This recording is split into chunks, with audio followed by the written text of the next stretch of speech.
The morning they came to take everything from me, I was standing in my grandfather's study, holding a single envelope that would change the rest of my life. I hadn't opened it yet.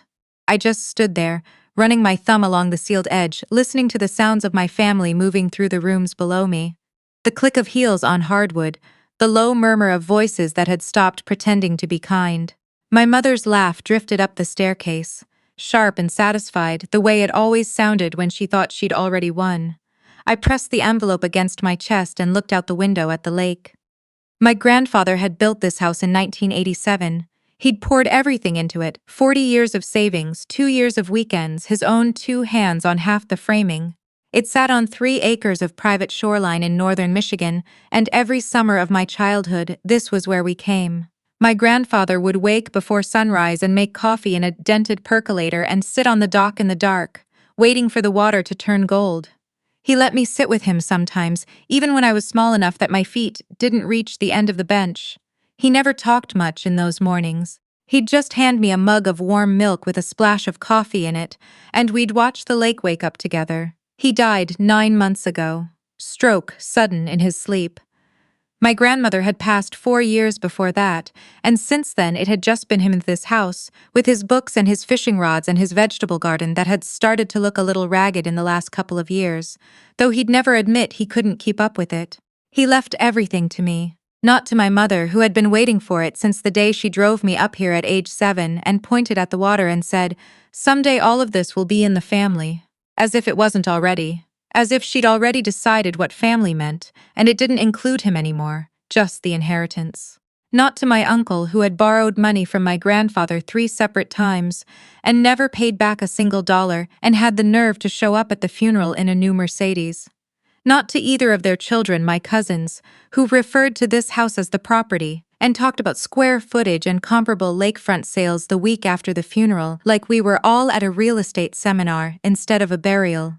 He left it to me, and the letter his attorney read aloud in a conference room 6 weeks after the funeral said, in plain language, that he had done so intentionally, deliberately, and with full mental capacity at the time of signing, because I was the one who had shown up, every holiday, every birthday, every time he called to say his truck needed a jump, or his back was bad, or he just couldn't figure out why the internet had stopped working again. I had shown up. My mother hadn't been to this house in 6 years. That should have been the end of it. It wasn't. The envelope in my hands had arrived 3 days earlier, sent to me at my apartment in Grand Rapids by a courier who'd looked deeply uncomfortable about the whole thing. Inside was a letter from an attorney I had never heard of, informing me that my mother and my uncle had filed a petition in probate court to contest the will on the grounds that my grandfather had suffered from diminished cognitive capacity in his final years, and had been unduly influenced by me, his granddaughter, to alter his estate plan. They were claiming I had manipulated a dying old man into giving me his house. The same man who had beaten me at Scrabble 4 months before his death. The same man who could recite from memory every trout he'd ever caught in that lake, with the date and the approximate weight and which lure he'd used. The same man who had asked me, on the drive to his last cardiology appointment, whether I'd started my Roth IRA yet, because he'd read that the contribution limits were going up, and he wanted to make sure I wasn't leaving money on the table. I had cried the whole drive home from that appointment because I knew, in some quiet place I didn't want to look at directly, that it might be one of our last long conversations. And I had not told him I was crying because I didn't want him to spend 1 second of whatever time he had left worrying about me. That man, they were calling him a victim of my manipulation. I had driven up to the lake house the same night the envelope arrived. I don't even fully remember deciding to do it. I just found myself packing a bag, and then I was on the highway in the dark. And 3 hours later I was turning down the gravel road through the birch trees, with my headlights cutting through the fog off the water. I had spent 2 days here alone, going through his desk, reading old letters, sitting on the dock in the mornings with a cup of coffee the same way he had taught me. And on the 3rd morning I woke up to the sound of car doors, 3 of them. My mother, my uncle, and 2 people I didn't recognize who were carrying clipboards. I watched from the upstairs window as my mother walked up the front porch steps like she owned the place. Because, apparently, that was exactly what she believed. I didn't go downstairs right away. I stood at the top of the staircase and listened. The locks may need to be changed, my uncle was saying. If she's already been staying here, we should document the condition of everything before. She hasn't been here long enough to do damage, my mother said. The more pressing issue is the vehicles in the garage. I want those inventoried before she has a chance to move them. My grandfather had 3 vehicles. A 2019 Ram pickup he'd driven daily, a 1971 Chevelle he'd been restoring for 20 years and never finished, and a late 1960s Airstream trailer parked under a carport beside the garage. My uncle had tried to buy the Chevelle off him twice while he was alive. My grandfather had both times declined without much elaboration. She doesn't have the resources to contest this long term, my uncle said. Her job is what? HR at some mid-sized company. She's not going to be able to afford the legal fight. The petition should be enough pressure, my mother said. She'll settle. I stood very still on the landing. She'll settle. I had spent my whole life watching my mother operate this way. Not with cruelty exactly, but with a particular kind of cold efficiency, the way you might manage a business problem. Everything was a negotiation, and every negotiation was about leverage, and the leverage she had always used with me was the implication that love was conditional, that approval was earned, that I was always one misstep away from being reclassified from asset to liability. I was done being managed. I went back to the study and I picked up the envelope I'd set on the desk the night before. The one I hadn't opened yet. I'd been saving it. My grandfather's attorney had called me 2 weeks after the will reading and told me that my grandfather had left a secondary document for me, a personal letter, and that he would send it at the address I gave him. I had waited until I was here in this house to open it. I sat down at my grandfather's desk in his chair and I opened the envelope. His handwriting was in the same careful block print he'd used my whole life. The letter was 3 pages long. He had written it 14 months before he died. Apparently after he'd updated his will for the final time, and his attorney had kept it sealed until now. He wrote about the house. He wrote about my grandmother and the first summer they'd spent here when it was barely finished, sleeping on a cot because the furniture hadn't arrived yet.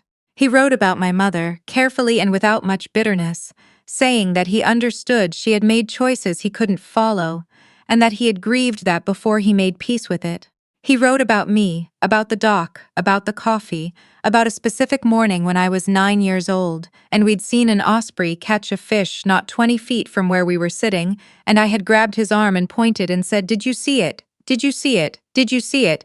And he said he had never forgotten the sound of my voice in that moment. He wrote, "I know what I'm doing will cause trouble. I know they'll say things about you. I need you to know that I wrote this down because I want there to be a record of my mind. I am not confused. I am not influenced. I am an old man who knows exactly who showed up and who didn't, and I want the person who showed up to have something worth keeping."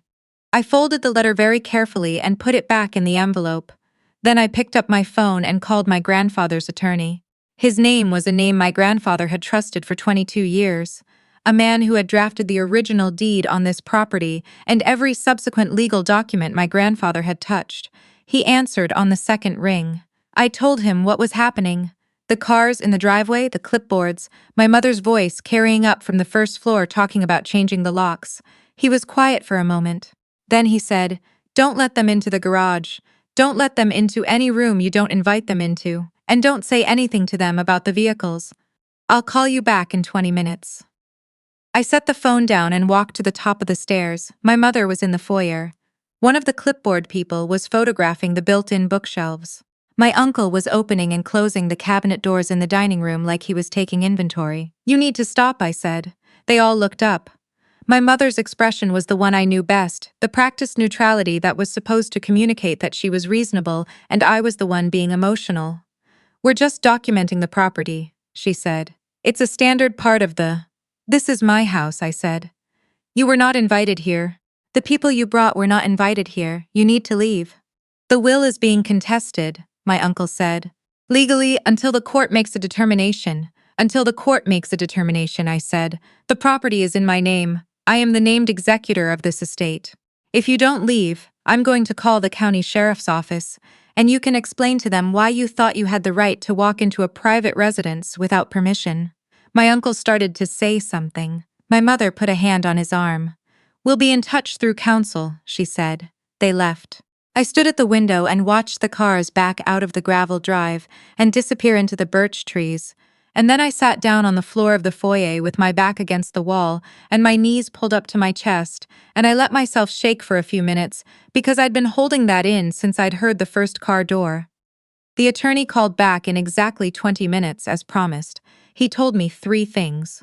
First, that the contest petition had been filed 6 days ago, and he had already begun preparing the response. Second, that he had anticipated something like this might happen and had, at my grandfather's instruction, taken a step that would now become very important. Third, that I needed to go to the garage and look at the bottom drawer of the metal cabinet against the left wall. I walked to the garage. The drawer was locked. He told me where the key was. On a hook inside the cabinet above the workbench, behind a can of WD-40, the way my grandfather hid everything, in plain sight and slightly inconvenient. Inside the drawer was a folder. Inside the folder was a collection of documents going back, the espasm here. Bank statements, canceled checks, a written record, in my grandfather's handwriting, of every loan he had made to my uncle, with dates and amounts.